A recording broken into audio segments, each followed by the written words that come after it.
खुशी हत्याकांड का खुलासा दुर्ग पुलिस ने कर दिया। और आपको बता दें, जिस प्रकार से खुशी को कल किराए के घर में जो रह रही थी, उसी घर में एक युवक पहुंचता है।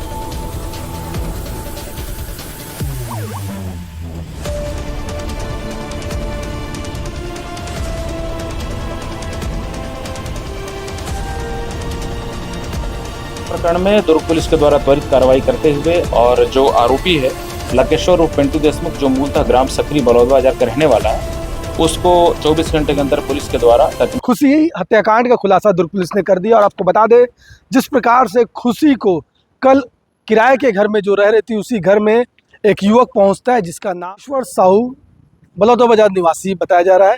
पहुंचता और ताबड़तोड़ चक्कुओं से हमला करता है और उसको मौत के घाट उतार देता है।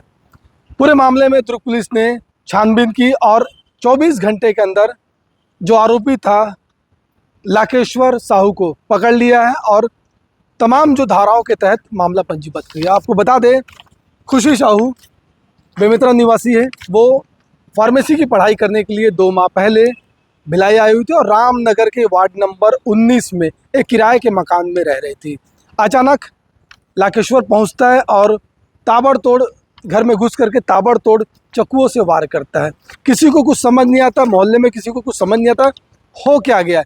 तमाम जो लोग थे इस घटना की जानकारी जैसे लगती उनको, तमाम लोग सदमे में आ जाते हैं कि आखिरकार इतनी बड़ी वारदात उनके वार्ड में, उनके क्षेत्र में, उनके मोहल्ले में कैसे हो गई।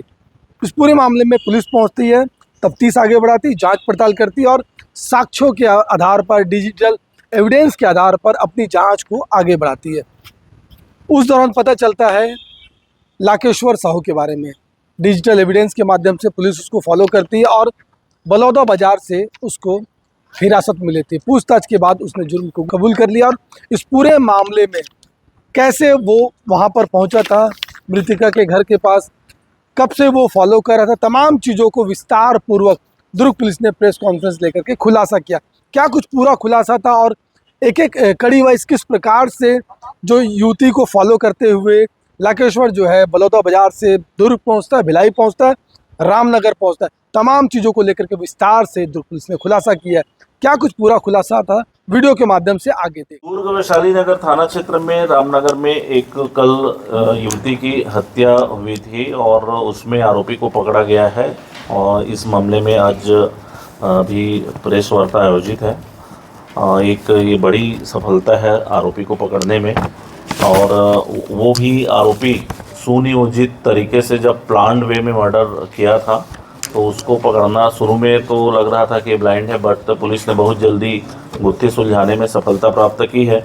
आरोपी लाकेश्वर साहू उर्फ पिंटू को बलौदा बाजार से गिरफ्तार किया गया है।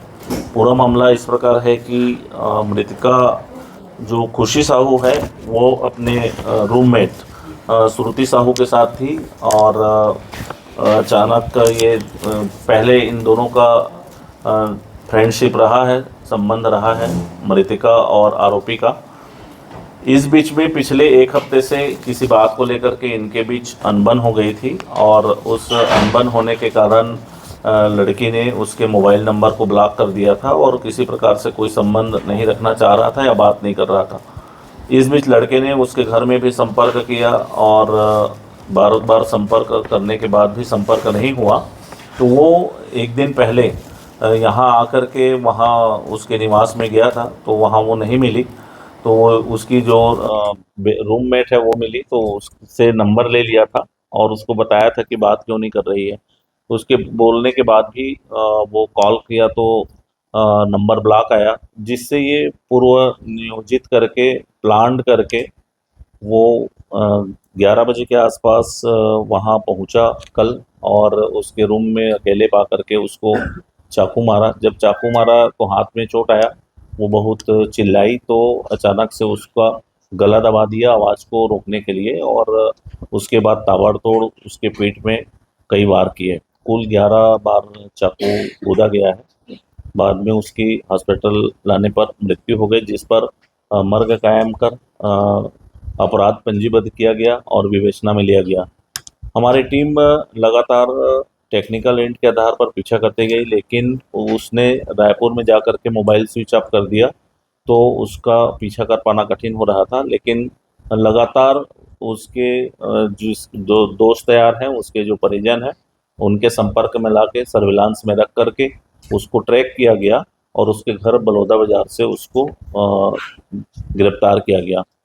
वो प्लान्ड वे में इस तरीके से आया था कि जैसे उसको पता था कि अगर मैं चाकू मारूंगा तो निश्चित रूप से खून उसके शरीर पे छींटे दाग धब्बे आएंगे।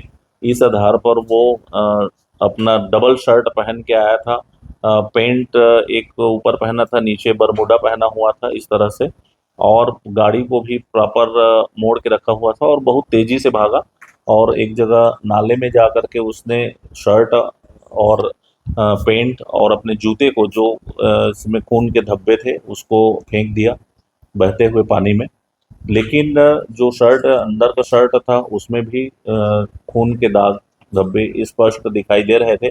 उसको भी साक्ष्य में लिया गया है। एफएसएल की यूनिट और हमारी टीम और एसीसीयू की टीम इसमें काम करके आरोपी को पहुंचने में, एक आरोपी तक पहुंचने में और उसको गिरफ्तार करने में सफलता प्राप्त की है।